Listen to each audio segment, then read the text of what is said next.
All right, so this is going to go up. This is going to go up on YouTube. This one is we're talking about the Cold War, Eisenhower years. We're going to continue on with our seeds of social unrest and seeds of the civil rights movement. So we talked about the Eisenhower years. Just to quickly review, what is Eisenhower's domestic policy? What does he coin that term as? Did we talk about this? Dynamic conservatism. Yeah, dynamic conservatism. You guys need to remember that. You will see something on Eisenhower, probably would help you to know that it's dynamic conservatism. Think about his name, it's Dwight D. Eisenhower. Dynamic, D, Dwight, okay. D, dynamic conservatism. His dynamic conservatism is two parts. He says from an economic standpoint, with people's money, with the scope and size of the government, we're going to try and limit it. That's a conservative approach. Think Republicans today, right? Republicans believe in a big government or a small government? Smaller government. The Republicans believe in a smaller government. The Democrats tend to be in favor of a larger, government that spends more money, more involved in our lives. So he wants to lower the size of the government, but he also wants to still get tougher on communism. We're going to talk about that today. How can you be tougher on communism and still spend less money? So he funnels his money. He says more bang for the buck is what Eisenhower is going to try and do.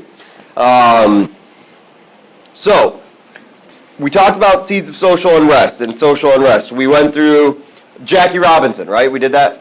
Okay, Jackie Robinson, 1947. Truman desegregates the armed forces in 48, and then we get into the Eisenhower years. Brown versus the Board of Education. Historic. Overturns what Supreme Court case? Plessy versus Ferguson. Good, you got to know that one. Plessy versus Ferguson is in 1896. It legalizes segregation. And so Brown versus Board is going to overturn it. However, it's not immediate change. We talked about that. It's slow change. 1955, the Montgomery bus boycott. Did we talk about that one? Okay. Rosa Parks refuses to get off or give up her seat on this bus in Montgomery, Alabama. And the consequent bus boycott is organized by Martin Luther King Jr. Did we talk about that yet? And then we got to the Little Rock Nine, 1957. The Little Rock Nine. Is this what number is this? 6 or 5? Okay. Is the Little Rock Nine.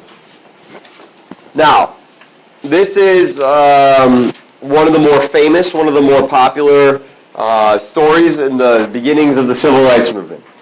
After the Brown versus Board decision, schools were supposed to allow African Americans to segregate. We know 10 years later, by 1964, only 2% of schools had desegregated. In the South or everywhere? In the South, in 1964, the South.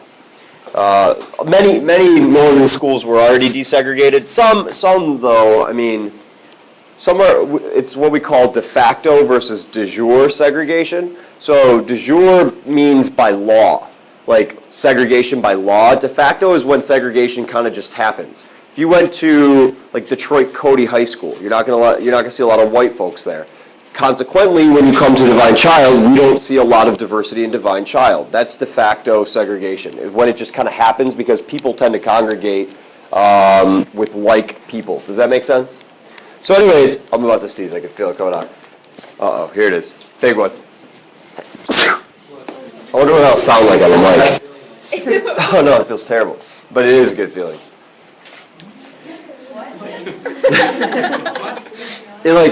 It itched still, but sneezing itself is good. So, here's what happens with the Little Rock Nine. 9 African American children want to enroll in Little Rock Central High School.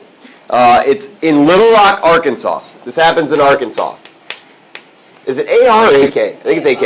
AR. Is it? Arkansas. No, I mean the abbreviation. Oh, AK. AK? I think it is AK. I don't know now. Doesn't matter, it's in Arkansas.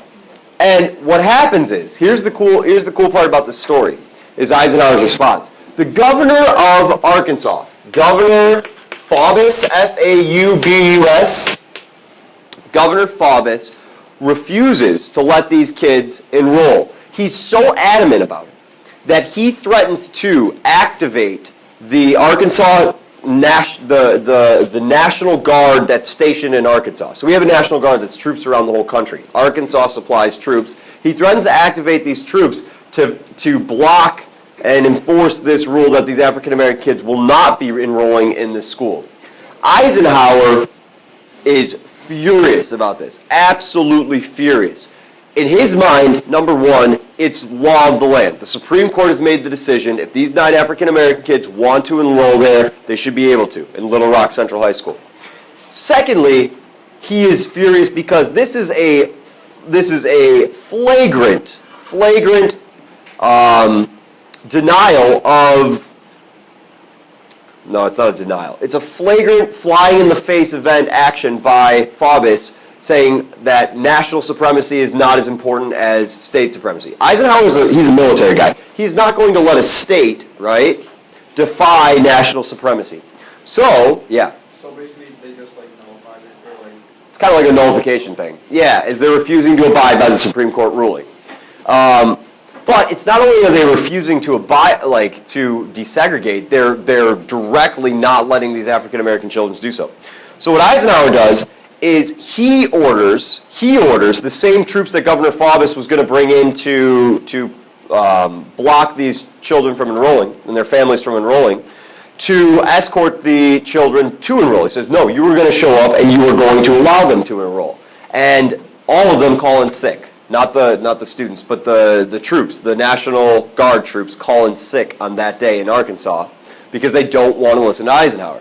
So Eisenhower, not to be outdone, sends in the 101st Airborne Division. These are like battle-tested, elite troops. Sends them in, bayonets fixed, guns loaded, locked and loaded. They would have had them. I don't know if they're using them, but they are in full army apparel, and they escort these children. And I don't know how long they stay with the children. I got to look that up. How long they're actually there, making sure nothing breaks out. There's a couple instances where people start kind of shouting. They take no crap. They are very, very, very, very, very strictly enforcing this order by Eisenhower. If you listen to interviews of the Little Rock 9 children, they said they felt very safe. You tend to still feel safer when you have these, elite 101st Airborne, with guns and scary, big, muscular guys escorting you around school. And the reaction from the public was even more important because people saw, oh my gosh, this is Eisenhower. Eisenhower's a conservative guy. Eisenhower hadn't gone out of his way to champion this early civil rights movement. He's not actively taking up the struggle for African Americans, but all of a sudden when faced with a direct confrontation of the question of state versus national supremacy, he acts swiftly, authoritatively, and things cooled down, and the children were able to enroll, and it was a significant event. It's a cool story. 1957.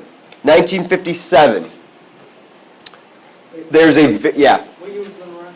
1957 1957 as well. So same year, number 6, 1957. There's a very important organization formed. It's called the SCLC. Stands for the Southern Christian Leadership Conference. Southern Christian Leadership Conference. It's actually organized by Martin Luther King Jr., right? Organized by Martin Luther King Jr. And it has two goals. The first is to organize, and the second is to mobilize both of these black churches in the South.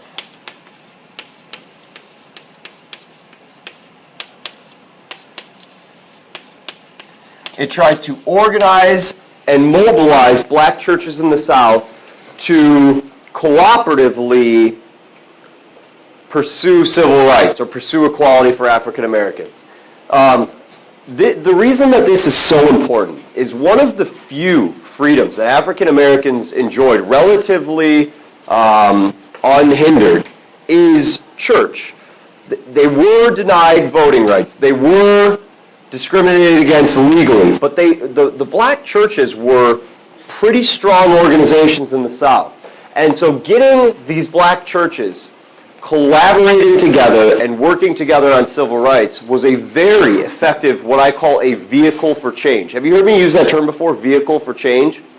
When I say something's an effective vehicle for change, it means, like, if I wanted to, let's see, trying to think of, if I wanted a pay increase here at Divine Child High School, right? I'm sick of getting paid my measly wages. I could go in and complain and write a letter. I could write a letter to Mrs. Knuth. I would say that's not a very effective vehicle for change. It might be, but is Mrs. Knuth really going to raise my salary if I just write her a letter that says, Mrs. Knuth, would you please consider, like, maybe, I worked really hard, could you, like, just a little raise? However, if I organized a teacher strike, that would be a more effective vehicle for change. A strike that involved all the teachers in which we walked out. That would be a more effective vehicle for change. The SCLC is an effective vehicle for change, an effective vehicle that pushes forward or furthers the civil rights movement. And this is formed in 1957. 1960, there's a movement that starts. It's called the sit-in movement. Have you guys ever heard of this? Yeah, sit-in movement. Oh, I'm sorry. I just can't count. That's why. 7. The sit-in movement. We're only going to get to 9, by the way. Did we do Emmett Till the other day or no? No. Yeah, I got to put in Emmett Till. I got to kind of add him in. Emmett Till, yeah, what's up, William? 1960, I'm sorry. When is Emmett Till? 1960, the sit-in movement. Let me talk about that real quick. The sit-in movement starts in Greensboro, North Carolina. Starts in North Carolina. And what happens is a few young African Americans go into a diner, local diner in North Carolina, Greensboro, North Carolina, and they sit down at the diner, at the bar there, and they request to be served food. And this particular diner happens to be a whites-only diner. They refuse to serve blacks at this diner. And they're not loud, they're not angry, they just sit down, they say, we'd like to order some food. And they're ignored. And they sit there, and they sit there. And then they're told to go home, and they just sit there quietly. We just want to be served food. The restaurant closes, diner closes, next day they come back, and this time they're there, and people hear about what happened, and they have like 20 people with them sitting along in this diner. So now they're causing more problems because they're sitting there, they're being asked to leave. And what happens is people hear about their story, and it spreads like wildfire. It's one of those like movements that people are like, this is a great idea. What a great idea. Young people hop on this bandwagon, and you get sit-ins at local restaurants and businesses across the South. And some of them turn violent, not because the students themselves are being violent or the African Americans themselves are being violent, but the people wind up being violent towards them. People are dumping food on their heads. There's video that you can look up, sit-in movements or violence during the sit-in movement, where people are like punching them, they're harassing them, spitting on them, calling them all sorts of names. And what happens is the TV, this is when we start talking about impacts of TV, these images get played on nightly newsreels, and people are seeing this like, oh my gosh. You guys have seen the videos. Have you seen the videos with the marches? The African American marches that go on in which the police are using hoses and dogs and like letting loose police dogs on these African American. I mean, people see this and are appalled by it, and it gains that exposure for the civil rights movement. And it's really important because the violence is one-ended. It's almost always one-ended, in which the whites are being violent towards peaceful African Americans, and it really, really, really fuels the success of the civil rights movement. Martin Luther King Jr., who was he a big, big, big advocate, supporter of? Gandhi. He took a lot of the same principles as Gandhi used and implemented them in the civil rights movement. He was nonviolent. That does not mean, I want you guys to understand, this is crucial. Crucial right here. Crucial statement. Not all African Americans pursued civil rights nonviolently. There are violent wings of the civil rights movement. We're going to talk about the Black Panthers, and we're going to talk about people like Malcolm X. But one of the biggest successes can be attributed to this nonviolent approach. It was huge. It was big. Yeah, Josh. Was it illegal for them to sit in these restaurants? Like, did the white tip, or the white, like the owner of the white only restaurant, like, called the police? Yes. And police arrested and did arrest some of these African Americans in cases. So that's another thing that's crazy is like these African American kids are getting arrested and they're the ones having things thrown at them and their food dumped on them. So if it was a whites only diner, they could be arrested for refusing to leave. Yeah. Was there any like good black soul diners? Sure. I mean, what do you mean, good food-wise? Like, yes, of course, but like, you mean like facility-wise? Like that whites would want to go to? No. I mean, so like, you're not going to have whites that are, let's respond by sitting in an all-black diner. I'm sure there were all-black diners there, but I mean, this is not so much this is much less about, the people that are starting these sit-ins don't really want to eat there. They're just making the point of, this is wrong. This is wrong. And it's a non-violent way to do that. This also spawns the creation of one last organization that I want you to know. It's called SNCC, S-N-C-C, SNCC. It's the Student Nonviolent Coordinating Committee.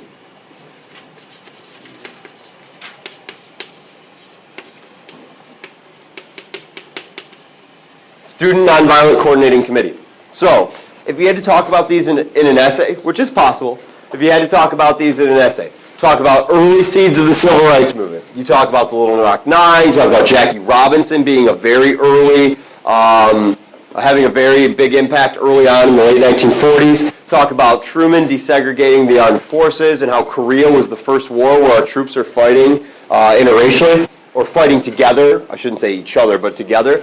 And then you talk about how Southern churches, black churches organized and formed organizations like the SCLC. You don't have to say the Southern Christian Leadership Conference as long as you say black churches in the South began organizing and formed the SCLC under the guidance of Martin Luther King Jr. Students began sit-in movements and also formed their own organizations like SNCC, S-N-C-C. That is how you use these types of things to go into depth of analysis. All right? The one last one that I didn't put down there, if you want to add it in, you can, is the case of Emmett Till. This happens, Emmett Till is,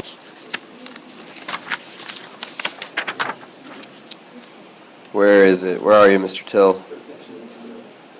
Emmett Till's in 1955, so you can fit it in there where it is. Emmett Till is a very, very, very sad story. Have you guys heard of this before? Anyone heard of Emmett Till? A couple of us?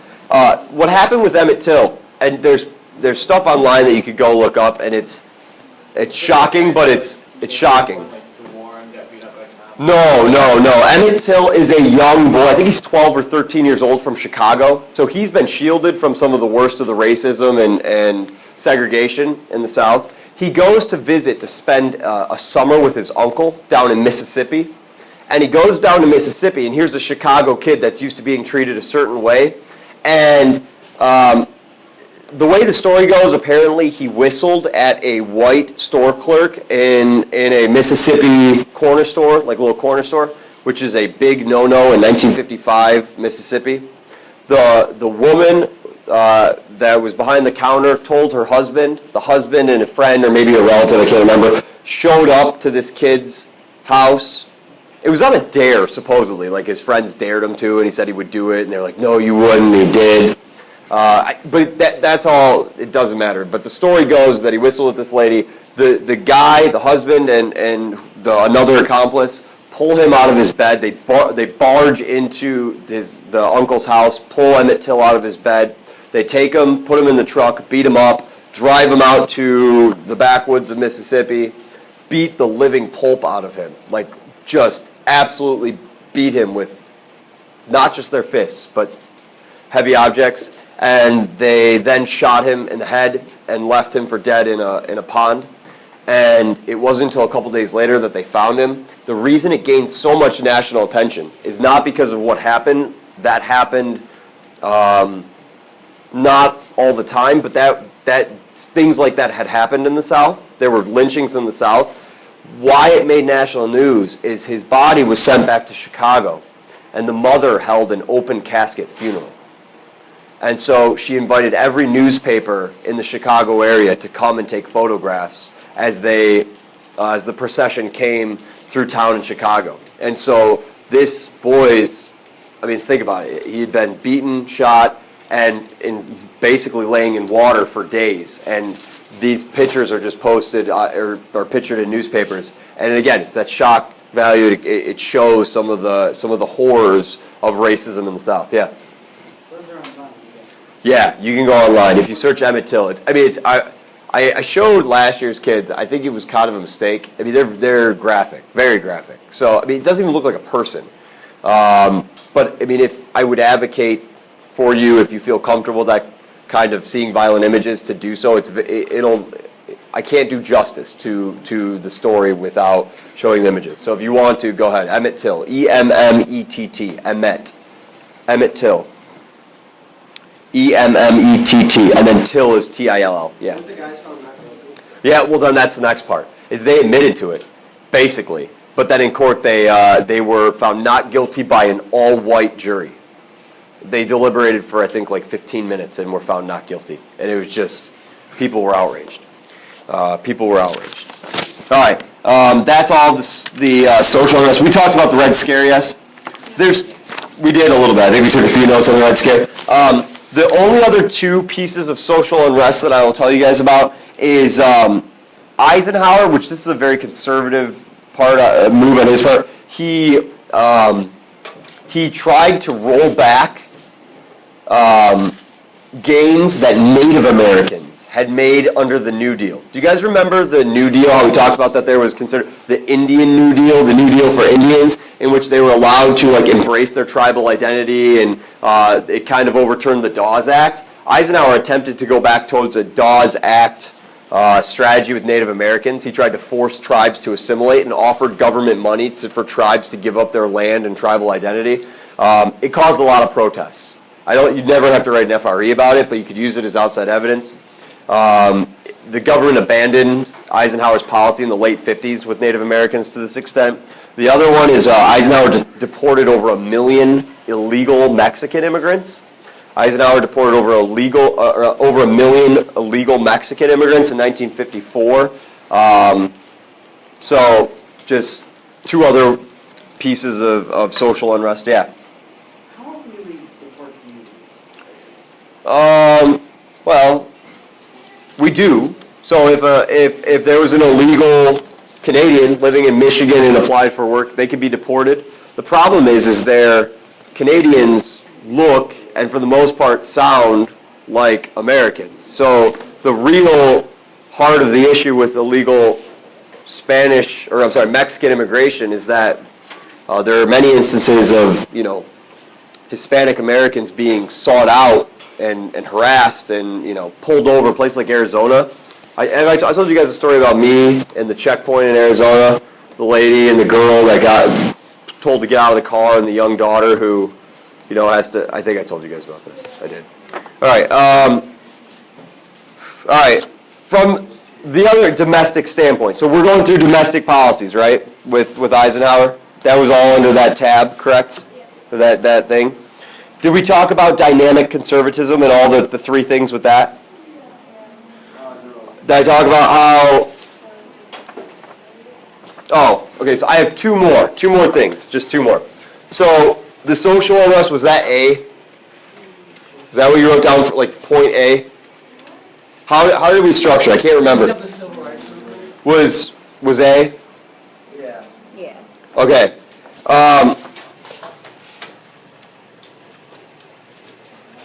The one other one that falls under domestic issues or domestic policies by Eisenhower. So this is all under domestic stuff from Eisenhower. Seeds of the social rights or civil rights movement.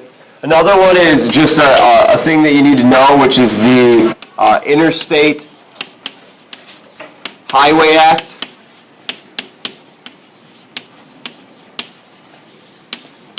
And that's in 1956.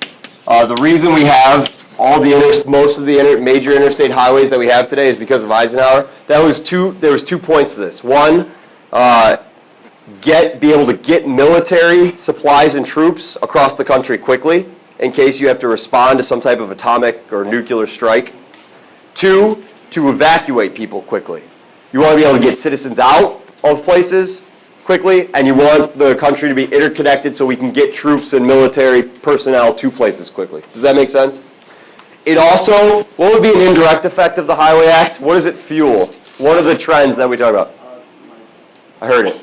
The suburbs. Remember we talked about the suburbs? Highways allow us to continue moving out to suburbs. All right. Now we're on foreign policy. So this is a very brand new thing. This is foreign policy under Eisenhower.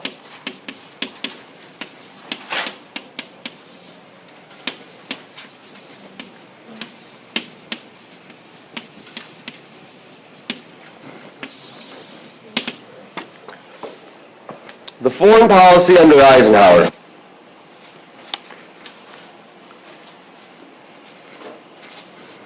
Eisenhower's goal, his goal is to get tougher on communism.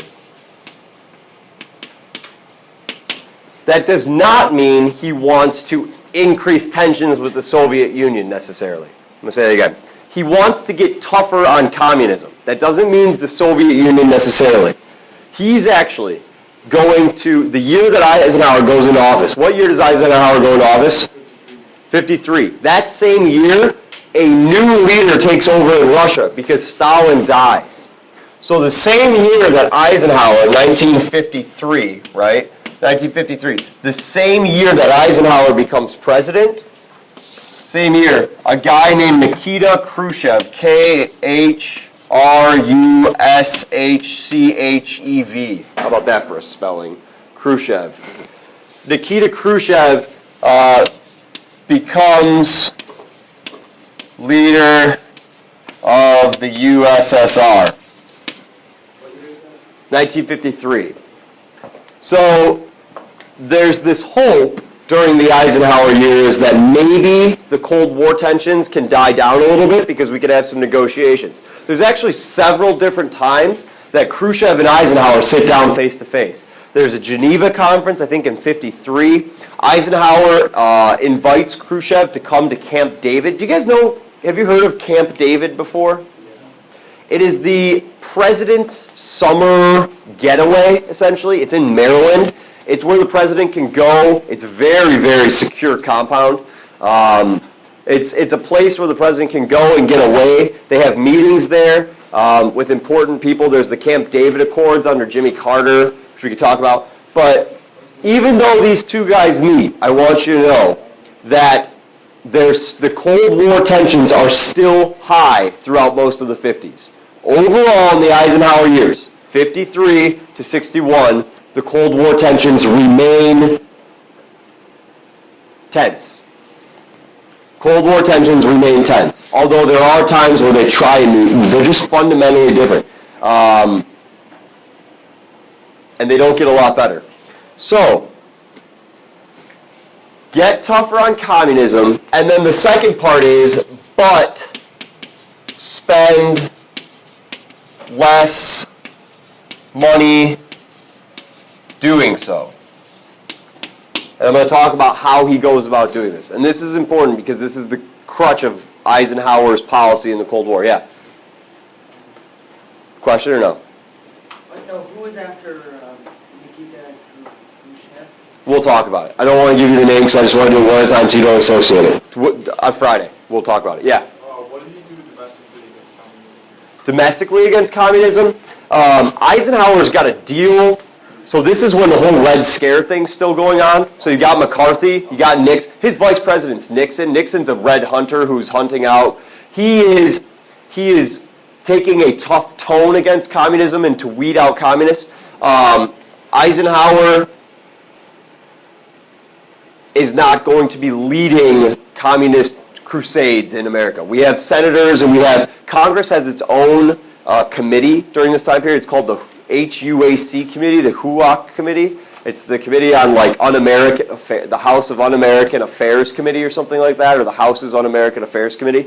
So Eisenhower is talking tough, but he himself is not like leading the charge at home. So when would you say that Red Scare, like it starts when the true movement? 1949 and goes into the 50s, well into the 50s. Although after Julius and Ethel Rosenberg are electrocuted and people like see how their poor children are now orphaned, and I mean it ebbs and flows, but it starts to subside in the late 50s. Mid to late 50s is when the Red Scare is like dying down. And that's that fear of communism. However, though, as we start getting into the late 50s and 60s, as we start ramping up the amount of nuclear weapons we have, the fear of like nuclear fallout becomes really prevalent. Have you guys ever seen the videos or heard of how school children would have to do nuclear drills, like nuclear bomb drills? Not like fire drills outside, but they're like, all right, siren goes off, everyone get under their desks. Yeah, like your wooden desk is going to be enough to stop an atomic bomb from affecting you. Like, I mean, it's like, it's a joke, but they practice this type of school. They have evacuation drills where they practice people getting out of cities and evacuating cities, especially when we start to talk about like the Cuban Missile Crisis in the 60s, which we're going to talk about tomorrow.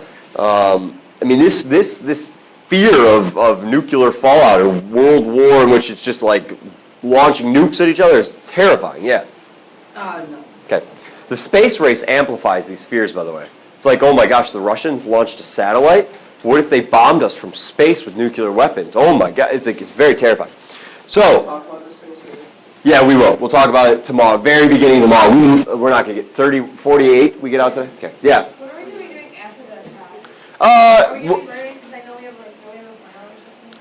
We will be learning a little bit, but we'll be very laid back. Well, you know that right now, like chemistry, we are watching Frozen. I know, but just to let you know, right now we have 7 days to our test, so I need to keep going.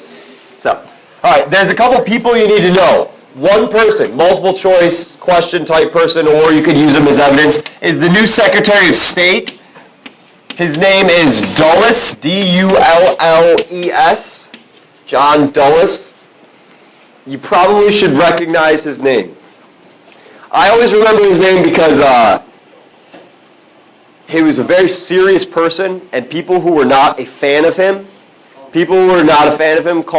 called his policies dull, duller, and dullest. Funny? You like it? Is that real or just No, it's real. There's like a saying it's like one of the parodies that you would see in newspapers and things like that. Dull, duller, and dullest. I think that's great. Here's the thing that you need to know about Dulles. Let me read a quote from him real quick. He convinces, it's under him that Eisenhower is going to be taking a lot of his advice about the foreign policy stance on the Cold War. And he says,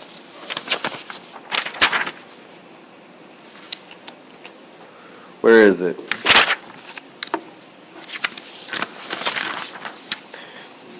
He promises not merely to stem or contain communism. He says we're going to go a step further. Promises to roll back communism's gains and liberate captive people. So Dulles is the guy who's he's increasing the United States, or getting more aggressive. We're going to roll back communism's gains and liberate, not just prevent the stem of it, but liberate captive peoples. And you see how he uses it as like captive peoples, like all the people that are under communist rule are captives, like they're hostages. Liberate, what he calls liberate captive peoples.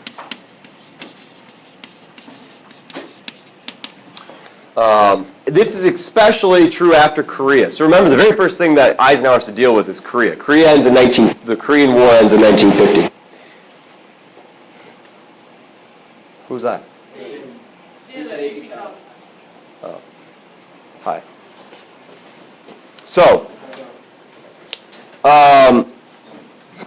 Eisenhower takes this advice. This is what Eisenhower is publicly saying. Here's the policy. Here's the new policy. Here's what the new policy looks like. It's called, I don't think we talked about this at all yesterday, about what Eisenhower, did we talk about how he was going to spend less but have more bang for the buck? Air Force? Yeah, it's building up bombers. It's called, they set up this policy, they started building up and set up the Strategic Air Command. Strategic Air Command. Known as SAC. It's just what it's called. Strategic Air Command. This Strategic Air Command equipped new planes with city-flattening nuclear bombs. This Strategic Air Command allows the United States, we have less like army troops per se. We're lowering the army, but we're increasing the explosive capacity of our planes. It's this policy that becomes associated with the term massive retaliation.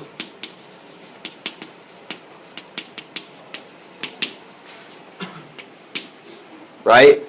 If need be, we have the power to retaliate massively. It's almost like the equivalent of, all or nothing type of policy.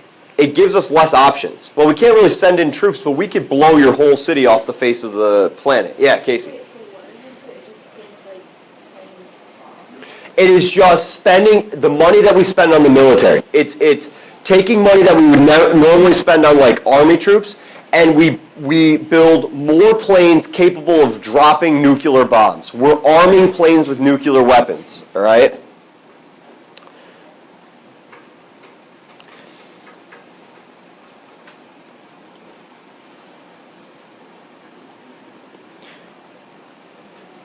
We actually threatened this type of action against the Chinese and the Soviet Union. Like in 1955, I'll give you an example. You don't have to know this example.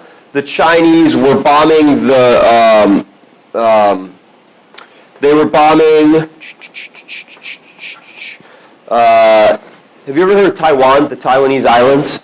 So yeah, the Chinese were bombing Taiwan, and we said we delivered an ultimatum to China's government. If you don't stop bombing Taiwan, we're going to use massive retaliation against you. It's this threat of massive retaliation. Any other questions? Yeah, William. Did we pump any money into, also besides planes, do we pump any into like ground units such as tanks or Less. vehicles? We're lowering the amount of tanks and ground units, right? We still have a ton from World War II. So the fact that it's not like we're lowering them to like all-time lows, but we are making smaller our ground units and our combat units, and we're beefing up two things.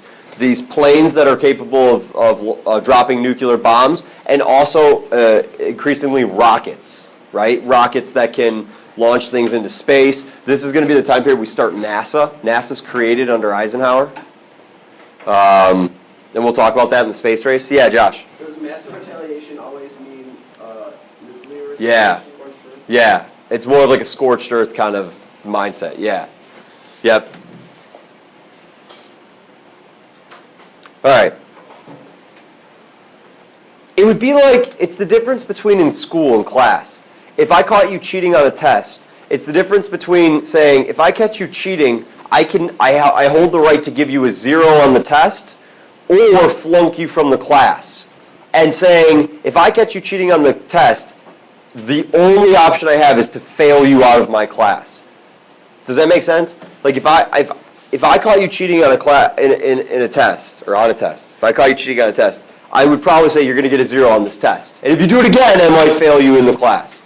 But it would be like taking the hard line policy where I'm just going to say, if you cheat, you're out of the class. You're done. You failed the class for good. There's nothing else. It's an all or nothing type thing, as opposed to having more subtle or more variety of options and options there. It's not always a good thing, though. Like there was a revolution that happens in Hungary in the 1950s, and they revolted against Soviet rule. And we wanted to support them. We thought about sending in troops, but we didn't want to send in troops, and it definitely didn't call for massive retaliation in which we just bombed the Soviets, because it would prompt or Not World War III. Well, yeah, they would retaliate right back. Okay, so that's that. That's that.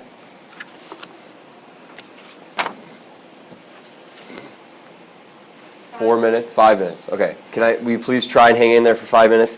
We're almost caught up fully with fourth hour, which makes me happy. Yeah, we're really close. We're really close. Huh? How do we manage that? Because I slowed down a little bit with them too. Last part before we stop is the Cold War in the Middle East. Yeah, new heading. It's still under the Eisenhower years, though. Cold War in the Middle East during the Eisenhower years. Cold War in the Middle East. And there's 4 events. I'm going to tell you the 4 events, and we'll talk about them tomorrow, but let's get... Under Eisenhower, but not under foreign policy. This is still under foreign policy. Yeah, foreign policy under... Well, this isn't... Well, so it's not under... Sorry, it's not under Eisenhower's foreign policy. These are his foreign policy ideas. These are events that happened during the Eisenhower years. These conflicts fall under foreign policy conflicts, but they're not like strategies that he's pursuing. It's not like Eisenhower saying, here's what my policy for the Middle East is going to be. No, these events just unfold and they just happen. So it is all under foreign issues, but this is the foreign policy strategy. This is just Eisenhower years conflict. Does that answer your question? I'm sorry, that was a little confusing. First event, I'm just going to have you write this down. The first event is the Iranian coup. Do you guys know what the word coup means? C-O-U-P, it's not coup. It's a overthrow of the government. The Iranian coup, we'll talk about in 1953. We'll talk about tomorrow. The U.S., the CIA, engineers a coup in Iran so that we can put a leader in that we want there. What does Iran have that we want? Oil. Good. You guys have got that part. 2, the Suez Crisis. The Suez Crisis, referring to the Suez Canal. This is 1956. 1956. We'll talk about that tomorrow in President Nasser of Egypt. Huh? In Egypt. Well, the Suez Canal is the canal that much of the Middle Eastern oil is going to be flowing through, shipped out of. The third one is the the Eisenhower Doctrine. No, I don't want you to do that. The formation of OPEC. Sorry. OPEC, we'll talk about what that stands for tomorrow. The Organization of Petroleum Exporting Countries. Have you heard of OPEC maybe before? The OPEC countries. This is the Middle East and Venezuela's attempt to work together to drive oil prices up so that they can make more money. One last thing I'll end on, which we don't think about a lot today. Where do we get most of our oil from today? Middle East. And, well, ourselves, but a lot of our oil comes from the Middle East. But we do get a lot. And we actually get some from Canada, too. There's a whole Keystone Pipeline thing. The United States, as late as 1940, hear me out on this, was the world's leading oil exporter. Right? The world's leading oil producer in 1940. The Middle East, We were. 1940. In 1940, we were producing up to, I think it's 2/3. In 1940, the United States had produced 2/3 of the world's oil. 1940. The U.S. had produced 2/3 of the world's oil. The Middle East was only producing 5% of the global supply in 1940. Today, those numbers have changed drastically. Well, we've burned up our oil reserves. We've burned up a ton of our oil reserves. And 2, we've started putting environmental policies in place that protect some of our natural oil reserves. Like, Alaska's rich in oil. Some of the coastlines off the coast of the United States is rich in oil. There's oil wells there. But we've started restricting where we can drill and how we can drill in the process that we can drill. Yeah. All right, I'll see you guys tomorrow.